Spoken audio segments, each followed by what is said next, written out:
India officially announced the inauguration of 5G network services in the country earlier this week at the India Mobile Congress in the capital. Now, 5G promises to offer lower latency, higher capacity and increased bandwidth as compared to previous generations of wireless technologies.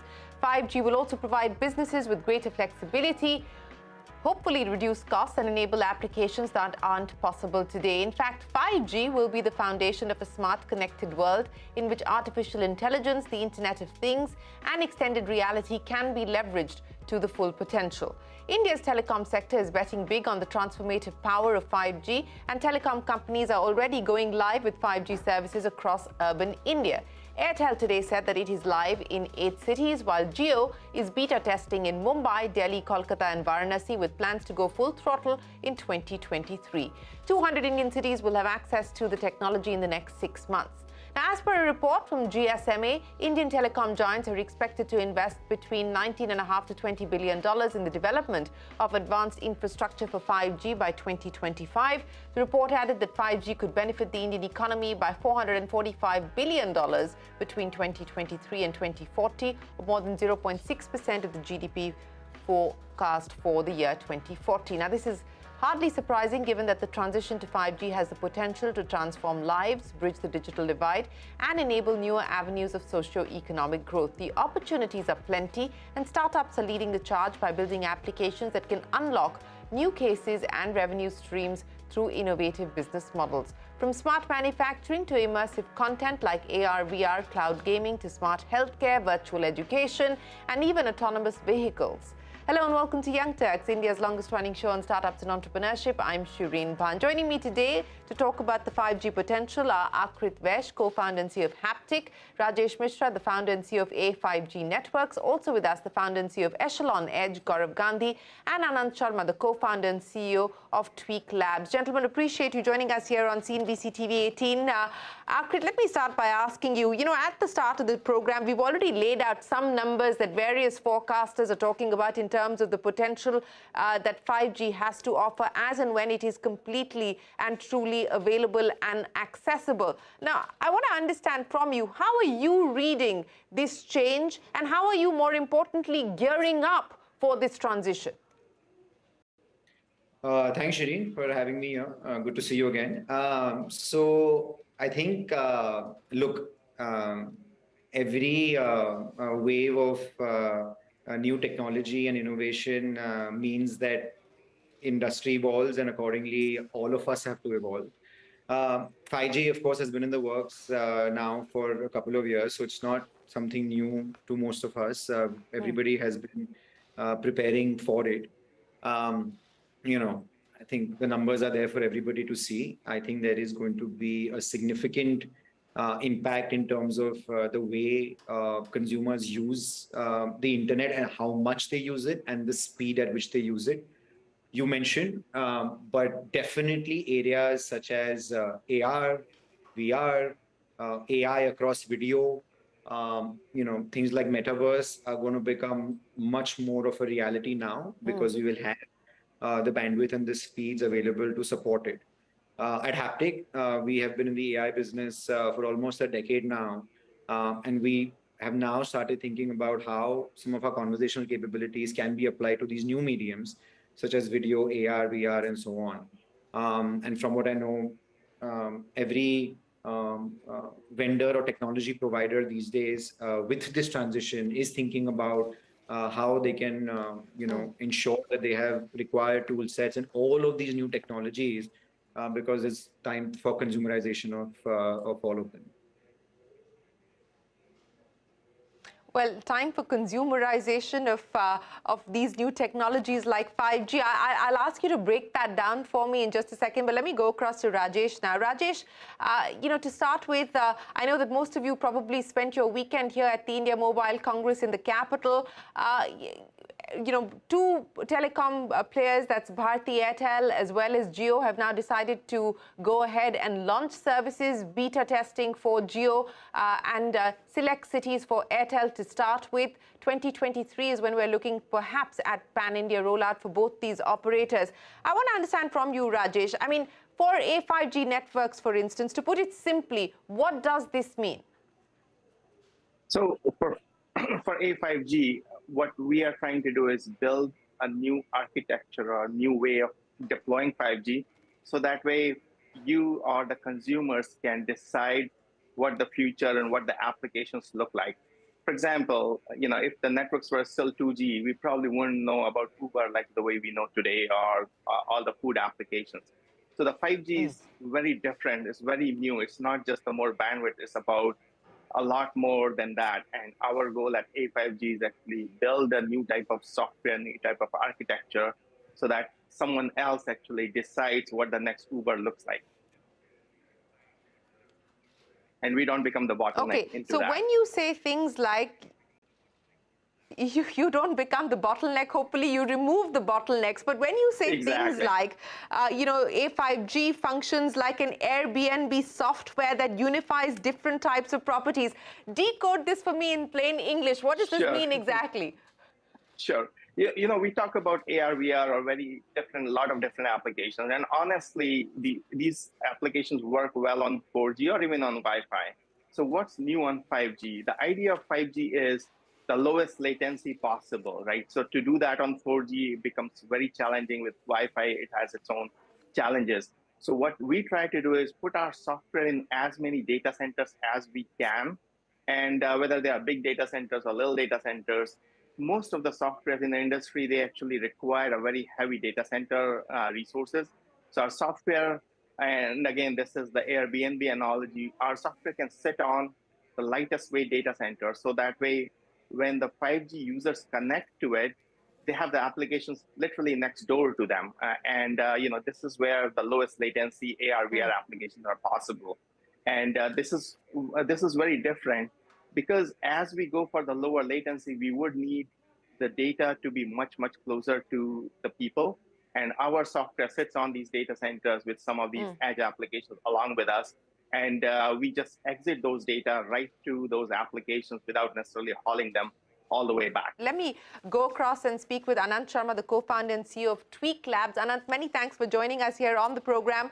You are the new kid on the block, so to speak, as far as this panel is concerned. A sports tech company founded in 2019 by IIT Delhi graduates. Anant, what is Tweek hoping to do, and what does 5G mean for you? So what we do at Tweek Labs is we build motion capture suits at a consumer level. So you can say that, something like a garment that someone wears and, kind of plugs themselves kind of in the metaverse.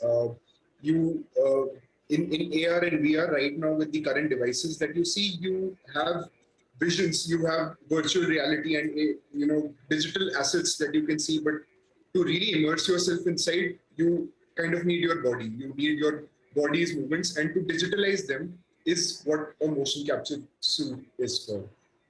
What we are right now kind of doing is building it for sports, because there is 3D information that you kind of need to render, which will actually enable athletes and coaches to understand their body better.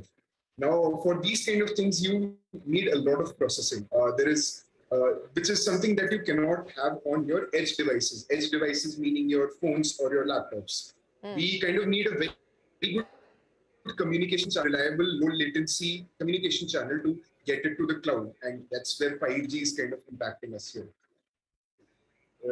In general, what we do. Okay, so I would imagine at this point in time, the use cases for high performance athletes at this point in time. Well, talking about plug and play, I walk around connected to my microphone and my earphone pretty much through the day. So I understand the plug and play model to some extent. But Aakrit, let me come back to you now. We're talking about use cases and what 5G is probably going to enable us to be able to do. But at this point in time, in terms of the use cases in the countries where 5G is already rolled out, the US, China as examples, for instance, what are the use cases that are different at this point in time? Because Rajesh was talking about, will we find the next Uber and so on and so forth. So far, we haven't really seen or heard of a compellingly new use case at this point in time. See, I think there are 2-3 parts to that question, right? So first, not, just like when mobile apps came, everybody said, okay, listen, let's find like 1,000 new things on mobile apps to do, and then websites will go away. Not every technology evolution necessarily warrants that there should be like all sorts of new use cases. In fact, the way we should think about this is the reverse, right? We should identify problems that exist, and how can 5G as better, faster network actually solve it. And then the second you mentioned about US and China, and I think this we've all seen, right, over the last 20, 30 years, is that not necessarily the same set of problems or use cases are applicable across geographies, and particularly in India. So I actually think that a lot of India first problems can be solved once we have pretty much nationwide 5G deployment. I mean, just imagine the application of things like augmented reality or virtual reality in agriculture or agri-tech, right? Where, in the remotest parts of the country on farmland, if you have the ability to, just take your phone, turn the camera on, look at crop around you, and then be able to tell what it's doing. So I think we will see, much like anything else, lots of India first use cases being solved for B problems that, let's say the country has across agri, health, edtech, and many others. That's an interesting way of looking at it, and let me get Rajesh to come in on that as well. Rajesh, as Aakrit was mentioning, we perhaps should look at it as problems that India needs to solve and try and see how 5G can enable bringing solutions at scale to be addressed some of those. In your assessment, where do you believe we're going to start to see the big ramp up? Which are those areas that you believe we're going to start to see the ramp up? And specifically, as far as your own business plans are concerned, in terms of expansion, what do the next 12 to 18 months look like, given the fact that we now have seen the launch, at least as far as 2 telecom operators are concerned? Yeah.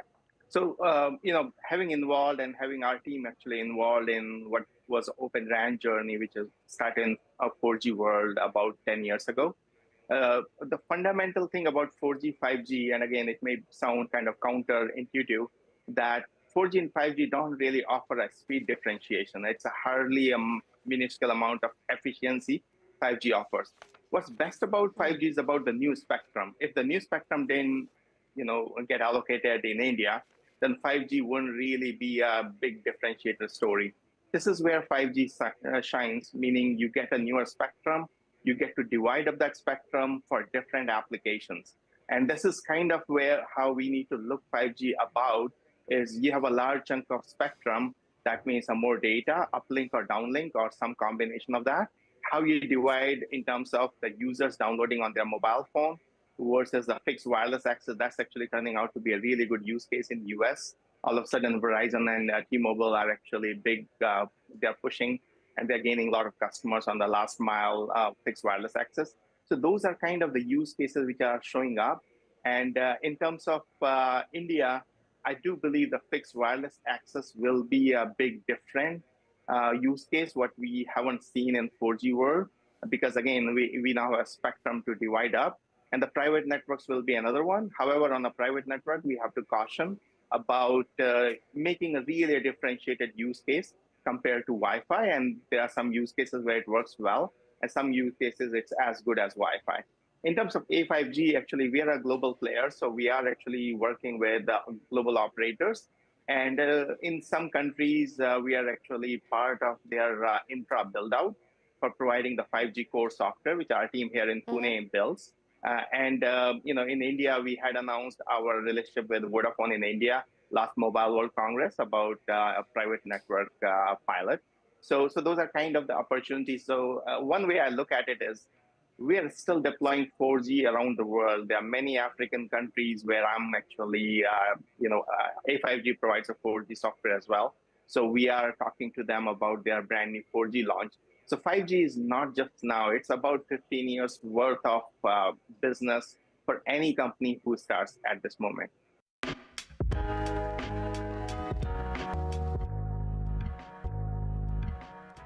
Gaurav, I want to understand from you as well what the road to expansion looks like in terms of your client roster, etc., and also in terms of spectrum and regulation. As Rajesh was pointing out, there is still some grey there in terms of private and captive networks. So far, there's only one company, that's Adani, that has got spectrum outside of the telecom operators to set up a private or a captive network. I want to understand from you your thoughts on that.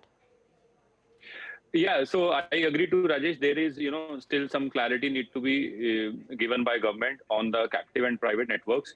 But they have already enabled us through the service providers, like we are working with BSNL in that. So we are going to use their spectrum to provide private and captive, services. So we are looking, in fact, because in like US, in other countries, private spectrum is completely separate. Even you need not to go to the service providers. So the government can enable us also, or enable all the industries, so they can apply for the spectrum and they can use as per their requirement. So, but still, we already, we have already started our POC. The spectrum is testing spectrum has been allotted to us from DOT. And we are looking forward to work and do some commercial deployment starting from January on BSNL spectrum till the time private spectrum is not allowed to every end point or every end industries. And the roadmap is very interesting. To be very honest, it was like from 10 years we are in telco. It was never, like that before. From last 1 year, that kind of traction we have seen, and the IMC was also a great success for us, grand success for us also, because every minister, every ministry, everyone came there and tried to understand all the use cases for like agriculture, mines, so that way we see a lot of potential. We have already more than 100 requirements to start our trials and POCs in multiple industries. We are looking forward for that. We have a lot in hand. So now we just need to align to the requirements. So there are multiple, use cases in every industry. This private 5G or private LTE is required. And as of now, at least we have, spectrum allowance through BSNL and through, testing spectrum we can apply with government. So once if it is allowed to every private entity, then the traction will be much more. The things will be more easier to roll out. Yeah, we are still waiting to hear from the government on private networks. But let me go back and understand from Anant what the future looks like as far as Tweek is concerned for these customizable suits. Anant, you're talking about a big global opportunity, but how long before we actually, what's the runway looking like for you at this point in time before you actually head in that direction? Yeah, I think like this is not very far away from our point of view. I think in general, there is going to be, the world is going to turn out to be smarter. And this is something that's inevitably going to happen because of the infrastructure that the whole world is kind of building in terms of technology. Even, when you say that, when 5G comes in and there is a lot of enablement that happens for startups like ours, right? I mean, there are things that become possible which we did not have to build. Specifically, we did not have to put resources on, but there are other people and other enablers, exactly like telecom operators who spend so much resources in getting that infrastructure ready for 5G to make things more reliable from whatever products that we develop. Of course, startups like ours will go and solve those kind of niche problems. Let's say, creating a manufacturing pipeline for apparel with wires embedded in them and sensors embedded in them, which is, again, a niche hard problem to solve, but there is a larger, a much more expensive problem to solve that enables these sensors to then communicate to the cloud, which is then again something that, you use existing technology to kind of connect it. So the only reason why, startups who are able to solve these niche problems are able to come into the market is because of their, standing on the shoulders of these giants who are enabling us in their technology. Okay, well, you believe that the world is going to be smarter. I hope it's not going to just be tech smart. I hope we are going to see people make more rational decisions, more empathetic decisions as well. But Aakrit, let me come back to you now. You are part, of course, of the Geo platforms now. And you were talking about what this is actually going to mean in this new 5G world, the kind of conversations, the kind of engagement that brands are likely to have with their customers. In terms of further customization, in terms of further personalization, etc. Give me a view of what the world is likely to look like. I think from our perspective, what Haptik does and also what Haptik does as part of Geo platforms, I think it's more of the same but accelerated.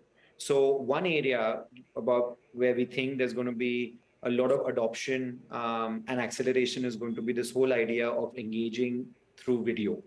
So if you think about it, video commerce as, let's say, a way of brands engaging with consumers is something that's very mainstream in the US and really, really huge in China. We think that that is going to be a big area of innovation in India from various reasons. Video as an engagement medium is anyways very popular. Consumers and people love, doing things through video. So we think that presents a fairly large opportunity. And because of this accelerated, better connectivity, low latency bandwidth, we think there's a lot you can do over there. So that's one area. The second is, our efforts towards augmented reality and the metaverse at large. There is a lot of buzz around, everything that we talk about in the metaverse, headset, Oculus, and so on. But we need to, back to my earlier point, consumerize some of these use cases. I think by bringing in better, again, connectivity, low latency, and trying to build AI models on top is now possible. So we're going to see a lot of innovation when brands are trying to engage consumers through the metaverse, powered by lots of data and AI coupled together. So those are the two areas that we feel we're very excited about and we think will accelerate because of this transition, video commerce and then augmented reality and metaverse at large. Okay, video commerce, metaverse, those are going to be the areas of opportunity that we could see companies like Haptik leverage on. And of course, Rajesh, Gaurav are also hoping to be able to build out the ecosystem around the networks. And Anant is hoping that as the world gets smarter, they will find more opportunities for the stuff that they're doing. Well, gentlemen, thanks very much for joining us here on this edition of Young Turks to talk about India's 5G bet and what startups at this point in time are trying to do to capitalize on it. And we wish you the very best of luck with your future plans. Appreciate your time here on the show. That's it then on this edition of Young Turks. Thanks very much for watching. Do stay tuned to CNBC-TV18. The news continues right after this.